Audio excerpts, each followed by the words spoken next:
Hi, I'm Alex from the Southern Ukulele Store, and today we are going to be looking at Kala Revelator Baritones. Now, when these arrived, I thought I don't need to make a video on this. I've already made loads of videos on these. But it's not true. The Revelator Baritones have come and gone so quickly every time they've come in. I've actually only produced one sound sample for the 7 that we had in 2024. So shame on me, but no, it's not my fault these are popular, is it? Today we are lucky enough to be looking at 2 different models. We have a standard model that Kala have released that's available from a few different dealers, and then a custom that we have specially made for us. So I'd be very interested in the comment section to learn what you guys think. The 2 ukuleles here from Kala, these 2 Revelator Baritones made in Petaluma, California by Marcos and the team at Kala. These ukuleles are stunning, but you've got the NS Koa B first, which is a limited edition Koa mahogany model that Kala are making using premium Koa, and it's very premium Koa. I've actually got 2 of these at the moment. Can I get it off the wall? No, that's annoying. I'll show you both of them in a second. Look at that. 2 really very different, very gorgeous Koa topped ukuleles with mahogany back and sides. And then we have this NSLB, which is Italian Cypress. We have 2 of these, the last of our Italian Cypress sus customs for 2024 with mahogany back and sides. That's a slim ukulele. You don't ever see baritones that slim. That's even slimmer than the travel uke that Kala have been selling for the last 10 years. Just brilliant. Spec-wise, let's quickly run through them. We'll start with the Koa. So this premium Koa, they're using select high-end Koa, premium Hawaiian Koa. You've got the Nautilus sound hole. You have a slimline mahogany body, which is carved out with the top laid on. Different to the Night Owl models. The Night Owl models are made a slightly different way, where they have a block of wood and then they attach the other halves to the side. It's just a way of doing it quicker and on a more factory level. But the Pete Howlett way, which is what Kala have adopted and Kala are doing, is, you know, to lay the top on. It's a very unique, almost kind of like an old school mandolin concept there. On this model, you have an ebony fingerboard and bridge with the mother of pearl topped bridge pins. Slimline body, which goes straight into the neck, going up to gold hardware on this model because it's a premium model, with the Hawaiian Koa leaf there on the front. It's still a 36mm nut width with quite a wide accommodating 28mm string spacing, and it's just to die for. If you're after a one-time baritone at the high end, this is going to give anything from Canalea, Coast, any of those really beautiful rude boy baritone ukulele brands a good run for their money. And then you have this NSLB custom model, which has an Italian Cypress top with the mahogany body.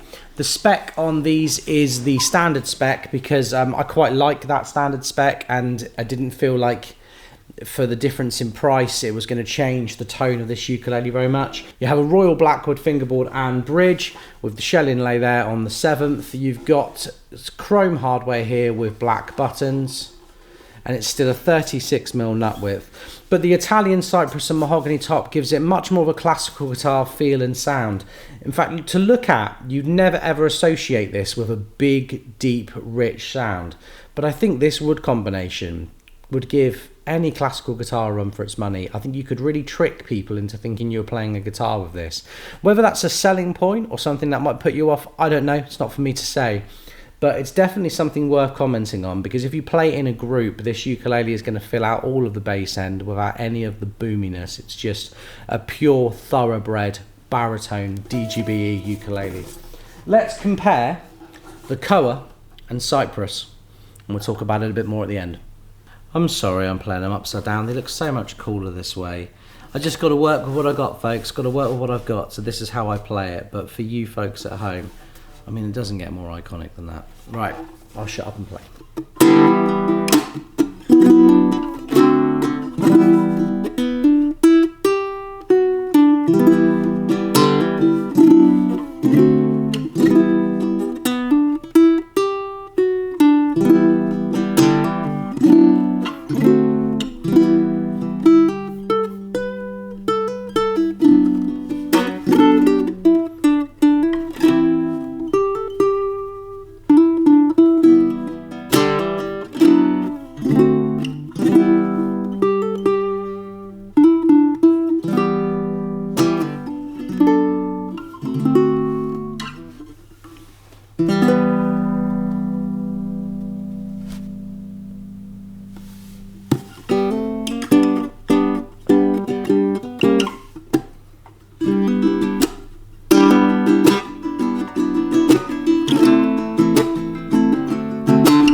That is beautiful. I could play that all day. All day. Okay.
What do I think about him? What do I think about him?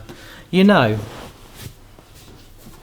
I was instantly drawn to how the whole chord feels on this. There's something really harmonious about the whole chord, the attack and the release of the notes on this, very, very similar. Like, you're not finding that things cut out more than others. So if you're playing you know, long fingerstyle pieces, or if you're playing something that you kind of strum evenly on, this is really rewarding.